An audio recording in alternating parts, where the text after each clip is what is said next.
If you're a facilities manager at a university, you know students rely on the cafeteria for breakfast, lunch, dinner, and the occasional late-night snack. So when a dishwasher breaks down and dirty plates pile up, the mess hall can turn messy in the blink of an eye. Enter Grainger.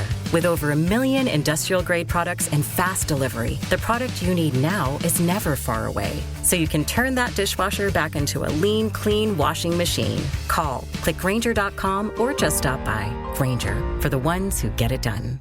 This is Scott Becker with the Becker Private Equity and Business Podcast. So today I'm going to do something different. I've become obsessed a little bit with following Twitter and how they've gamified it, and they gamify it so you can constantly check how many impressions you've had, how many of this you had, how many of that you had, and it's like a video game for adults, but or for kids, and fascinating and sort of stupid. The payoff is you get a certain amount of impressions, a certain amount of followers, and then you're eligible to get some cash sharing. And the cash sharing is, I'm sure, going to be irrelevant to one's life unless you're like crazy successful on it.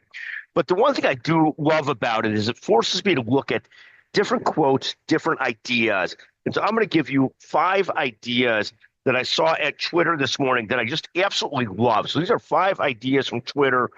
You'll hear this. This will be released on February 11th. Please text Scott Becker 773-766-5322. I'm going to try and give credit to the person who wrote the tweet and the original quote they're quoting. So the first one is a quote from Walter Schloss, who's a famous investor.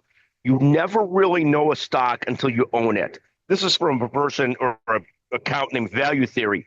And I think this is the truest of statements. Every time you invest in something, you think you know it, you think you understand it. Once you've actually invested in it, you have a much greater sense of how it goes up and down as you watch it and follow it.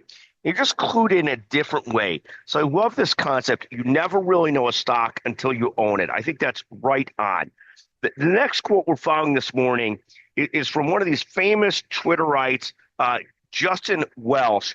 And Justin has got a great following on Twitter. He's put the whole newsletter business. I don't know what's real and what's Memorex, but I absolutely love this quote from him. I've never regretted ending a meeting early, saying no to a quick call, taking Friday afternoon off, blocking my calendar for lunch, making time for a midday workout. Protect your time like it's your most valuable asset, because it is. So I absolutely love that quote too from Justin Welsh. That's the second great quote that I saw on Twitter this morning. I think that's right on. The third one I loved is somebody quoting Friedrich Nietzsche, and I think Nietzsche's got a complicated past, but this quote is so right. When we are tired, we are attacked by ideas we conquered long ago. So there are so many ideas, impulsive thoughts that hit us every day. I know this from experience on the golf course for sure, picking up the wrong club when I'm tired and doing an impulsive shot.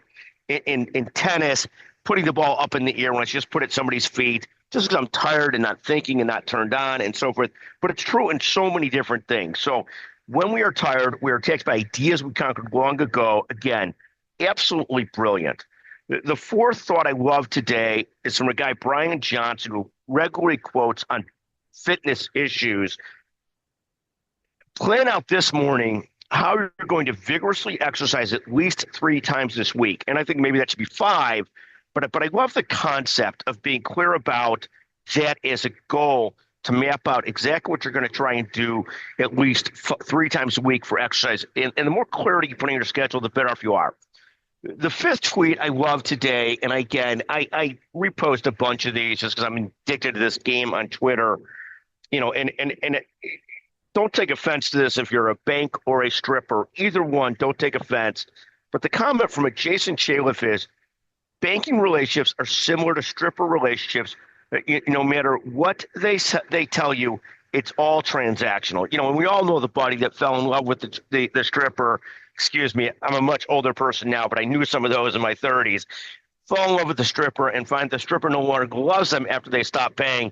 And this guy's concept, Jason Chaliff, agree with it or not, banking relationships are similar to stripper relationships. I got a kick out of that. No matter what they tell you, they are transactional relationships. Again, these are 5 quotes this morning, tweets this morning. I think you still call them tweets from Twitter. I love them. Thank you for listening to the Becker Private Equity and Business Podcast. If you have a great quote to share, please feel free to send it to me, Scott Becker, 773-766-5322, or one of the email addresses, sbecker@beckerstrategygroup.com. And we'd love to have your quotes or thoughts. Those are 5 of them from Twitter this morning. Thank you for listening to the Becker Private Equity and Business Podcast.